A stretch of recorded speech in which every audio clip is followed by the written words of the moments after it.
stickball shirt. Yes, I am. Hey, Dad, tell me a story about stickball.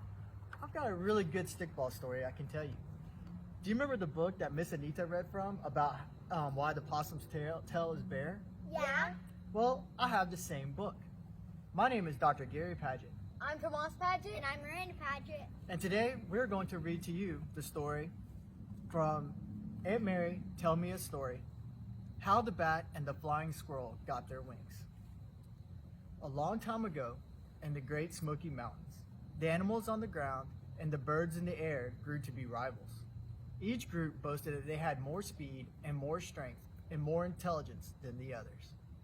The animals pointed to the bear, who was so strong and heavy that nothing could move him, and to the deer, who was so fast no one could outrun him.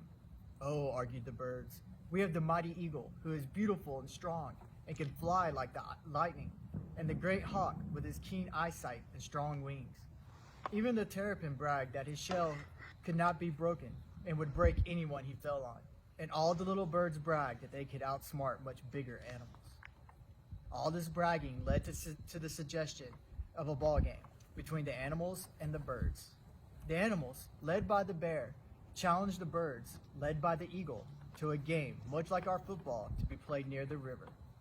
On the day of the game, the players all postured to show their strength and talents. The bear threw around large logs like they were sticks, and the eagle flexed his mighty claws. All the animals and the birds strutted on the ground and in the treetops. The land animals thought that surely they would be the winners, since the ball must be carried through a goal made of saplings stuck in the ground.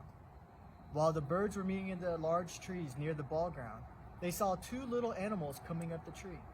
A little bat and a little squirrel ran out on a limb and asked to join the birds' team. "But you're not birds, you have no wings," said the eagle.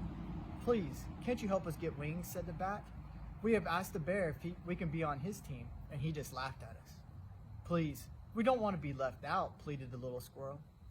The birds knew that the ground animals always thought they were superior to the insects and the birds, so they pitied the little ones.